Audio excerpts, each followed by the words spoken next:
Ciao raga! Basta naga? Welcome sa inyong lahat. I am Chad and I will be your guide. As expected at nabanggit ko doon sa isang previous vlog, by March 16, 2026, ay pwede nang ma-download ang Certificazione Unica 2026 or CU 2026 para makita ang naging reddito ng taong 2025 mula sa payment na galing kay IMPS. Kung kailangan mo ng CUD IMPS para makapag-ready sa pagpa-file ng modelo 730 2026 or modelo Reddity, ipapakita ko sa iyo raga ang step-by-step guide kung paano i-download ang Certificazione Unica 2026 mula sa sito ni IMPS. Kung ikaw ay mayroong natanggap na payment sa IMPS last year. Dopo na sigla, partiamo!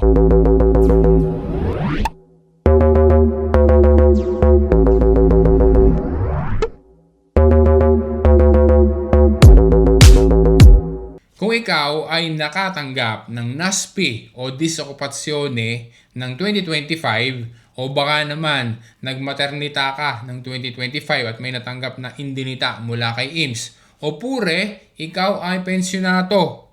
Okay? Ikaw ay isang pensionato, mayroon kang Certificazione Unica 2026 or CUD 2026 na galing kay IMPS. Ang Certificazione Unica o CUD ng 2026 ay kailangan para sa filing ng modelo 730 2026 o modelo Reddity 2026 para makita ang naging reddito ng taong 2025 mula sa payment kay IMPS. So garnilaan kasimple ang gagawin para maka-download at magkaroon ka ng kopya ng iyong Certificazione Unica mula kay IMPS. Punta ka at mag-login sa sito ni IMPS using either na Spage o yung ibang options na available.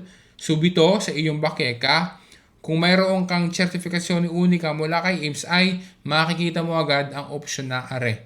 I-click mo lang ang Utilizza il servizio. Poi, kung sakali na multiple years ka na mayroong Certificazione Unica IMPS, may option na pumili ng kung anong taon ang gusto mo na i-download. Piliin mo lang ang year. Example, ngayon ay 2026 ang pipiliin. Once na-select mo na, i-click naman yung Scarica para ma-open ang PDF file to be downloaded. Once mag-open na, i-verify mong maigi na nakalagay ay Certificazione Unica 2026 at relativa all'anno 2025. Ang datore di lavoro ay si IMPS, poi pangalan mo ang nakalagay doon sa portion na dati relativi al dipendente, pensionato o altro percettore delle somme. Pansinin mo din na ang date na nakalagay sa bandang baba ay March 16, 2026. Then, i-click mo lang yung Scarica or download icon para makapag-download ka at ikaw ay magkaroon ng kopya ng PDF file. Ang kopya ng Certificazione Unica na iyan ay ang gagamitin ngayong 2026 sa pag-file ng modelo 730 o kaya naman ay modelo Reddity, yung tinatawag dati na modelo Unico. If ever na bukod doon sa CUD mula kay IMPS ay meron ka pang ibang CUD, halimbawa mula naman sa Lavoro, pati iyon ay gagamitin din sa pag-file ng modelo 730 o modelo Reddity.